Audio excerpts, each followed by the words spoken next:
Well बच्चों, कल देर रात 10 बजे करीब में टाइम्स ऑफ इंडिया की जो ऑफिशियल वेबसाइट है वहां पर एनटीए के द्वारा जो एग्जाम कंडक्ट करवाने वाले हैं 25 के अंदर उसकी एग्जामिनेशन कैलेंडर की जो डेट्स है उसको बताई जाती है और ये बताया जाता है कि बहुत जल्दी जो है एनटीए की ऑफिशियल वेबसाइट पर भी ये डेट आपकी पब्लिश कर दी जाएंगी। नीट 25 में जो मोड ऑफ एग्जामिनेशन होगा वो क्या होगा, बहुत ही इंपॉर्टेंट बात जिसके लिए बहुत सारे बच्चे कंफ्यूज स्टेट में थे, अब वो भी कंफ्यूजन आपका क्लियर हो जाएगा। आइए देखते हैं कि पूरी की पूरी खबर आपके पास क्या कहती है। अगर आप देखेंगे तो ये कल आपके पास रात अक्टूबर 10 मतलब कल रात को 10 बजे के करीब में आपके पास एक खबर दिया गया क्या कि NTA to release 25 examination calendar और यहां पे आपका जेई, नीट, सीयूईटी और यूजीसी नेट के कौन कौन से एग्जामिनेशन कौन से डेट पर होंगे उसका पूरा कैलेंडर बकायदा रिलीज किया गया। मैं कैलेंडर भी दिखा दूंगा, लेकिन कुछ इंपॉर्टेंट बात आपको जानना बहुत जरूरी है। अभी रिसेंटली क्या हुआ है ना कि जो गोवा बोर्ड है secondary and higher secondary education की, उन्होंने क्लास 12 का जो बोर्ड एग्जामिनेशन है ना, फाइनल एग्जामिनेशन, उसको उन्होंने रीशेड्यूल कर दिया to avoid a clash with the JEE Main exam dates. ठीक है, मैं उसका भी डिस्कस कर लूंगा। फिर यहां पे ये बोला गया कि जो नीट 25 होगा उसको यहां पे सिंगल सेशन में कंडक्ट करवाया जाएगा जी, जैसे कि पहले ट्रेडिशनल इट वाज डन। ठीक है कि सिंगल सेशन होगा, मल्टीपल सेशंस आपके पास नहीं होंगे। उसके बाद जो सीयूईटी होगा वो मल्टीपल शिफ्ट में कंडक्ट करवाया जाएगा। ये बात हो गई। फिर बाद में क्या बोला गया कि जो यूजीसी नेट है आपके पास वो आपके पास साल में 2 बार कंडक्ट कराया जाएगा, जिसके लिए आपको कोई लेना देना नहीं है। अब ये पूरा आपका एग्जामिनेशन कैलेंडर है। पहले हम एक जो अपना एग्जाम है पहले उसके बारे में बात कर लेते हैं जी। आपके पास अगर आप देखेंगे तो नीट 25 जो है वो आपका पेन एंड पेपर मोड पे होगा, मतलब वो आपका स्ट्रिक्टली ओएमआर बेस्ड होगा जी। ठीक है, उसका एग्जामिनेशन डेट क्या होगा जी, आप सभी लोग जानते हैं क्या, 4 मई 2025। मतलब क्या, जो फर्स्ट संडे होता है मई वीक मंथ का, उसमें आपका एग्जामिनेशन कंडक्ट कराया जाता है जी। सो पेन एंड पेपर मोड पे होगा, बिकॉज अगर सीबीटी मोड पे करवाना होता तो उसका प्रायर उनको नोटिस देना पड़ता, बच्चों के बीच में ना कंफ्यूजन बहुत क्रिएट हो जाती है। ठीक है, आइए जी। फिर जेईई मेन अगर आप देखेंगे तो वो आपके पास जनवरी 24 से लेकर फरवरी 1 के बीच में कंडक्ट करवाया जा सकता है और अप्रैल 1 से लेकर अप्रैल 15 के बीच में आपका जेईई मेन का सेशन 2 कंडक्ट कराया जा सकता है। जो बच्चा सीयूईटी के बारे में सोच रहा है तो मई 2025 और आपके पास पीजी वाले जो बच्चे हैं उनका मार्च में कंडक्ट हो सकता है जी।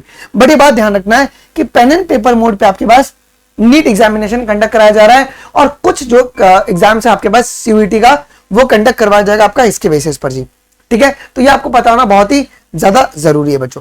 ठीक है, अच्छा, सीबीटी बेस्ड होता है वो तुम्हारे पास कंप्यूटर बेस्ड टेस्ट होता है, जिसके बारे में अपने को भी जानकारी लेना जरूरी नहीं है जी। तो ये आपके पास पूरा जो एग्जामिनेशन डेट जो है वो आपका बहुत जल्दी एनटीए की ऑफिशियल वेबसाइट पर भी पब्लिश हो जाएगा, तो आपको बिल्कुल भी टेंशन लेने की बात नहीं है। दूसरी खबर तुम्हारे पास एक और एक क्या है बेटा, हम लोग already daily chapter wise practice इसी चैनल पर कर रहे हैं जी। आज शाम को आज हम लोग ह्यूमन फिजियोलॉजी शुरू कर रहे हैं। आज हमारा डे 14 है और एनसीईआरटी की ऐसी लाइन से क्वेश्चन हो गया और सारे टाइप के क्वेश्चन, चाहे वो आपका फैक्ट बेस्ड हो, डेटा बेस्ड हो, असर्शन रीजन हो, स्टेटमेंट बेस्ड हो, डायग्राम बेस्ड हो, क्रिटिकल थिंकिंग बेस्ड क्वेश्चन हो, हर एक टाइप के क्वेश्चन हम लोग यहाँ पे कवर कर रहे हैं। तो आज शाम को हम लोग ह्यूमन फिजियोलॉजी शुरू कर रहे हैं, जिसका पहला चैप्टर है breathing and exchange of gases, because digestion जो है आपका डिलीट हो चुका है जी।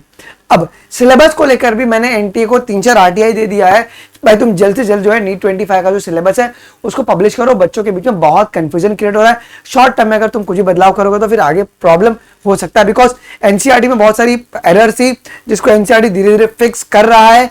तो उनका एनसीईआरटी और जो आपका सिलेबस है वो पैरेलल होना चाहिए। थोड़ा भी अगर ऊपर नीचे होगा तो फिर बहुत ज्यादा कंफ्यूजन होगा और कंपटीशन कहीं ना कहीं बहुत ज्यादा आपका शूट अप कर जाएगा और आपको प्रॉब्लम देखने को मिल सकता है जी। तो वो प्रॉब्लम बिल्कुल भी ना हो, उसको हमने एनटीए को इन्फॉर्म कर दिया है। मोस्ट प्रोबेबली इस मंथ के एंड तक है ना जो सिलेबस होगा नीट 25 के लिए वो भी एनटीए आपका पब्लिश कर देगा, तो आप टेंशन बिल्कुल भी मत लेना जी। कुछ भी अपडेट आएगा ना सबसे पहले आपको इसी चैनल पर मैं प्रोवाइड करवा दूंगा और आप टेलीग्राम अनमोल शर्मा लाइव ज्वाइन कर लेना, बिकॉज वहां पर हर एक जो भी पेपर होता है उसका पीडीएफ फॉर्मेट पे है ना मैं पेपर आपको अपलोड कर देता हूं, जिससे कि बच्चे उसको सॉल्व कर सकते हैं और कुछ भी अगर नोटिफिकेशन आता है तो उसका पीडीएफ भी जो है आपको टेलीग्राम पे बेटा जी मिल जाता है। एक और एक इंपॉर्टेंट बात क्या है कि अगर किसी को अनअकैडमी प्लस लेना है they can get the Unacademy plus. कितने पे आपके पास अगर आप देखेंगे तो 4999 में आपको अनअकैडमी प्लस यहाँ पे मिल जाएगा by using code biology live. और अगर आपको माइंड मैप्स अगर बाय करना है, ओके, अगर आप आइकॉनिक प्रो अगर लेते हैं तो आपको फ्री माइंड मैप्स यहाँ पे मिल जाएगा और ये आपका 12 अक्टूबर तक वैलिड है। ठीक है। टेस्ट सीरीज भी अगर आपको बाय करना है तो आप बाय कर सकते हैं, आपके पास क्लास 11, 12 और ड्रॉपर्स के लिए आपके पास अवेलेबल है अनअकैडमी पर।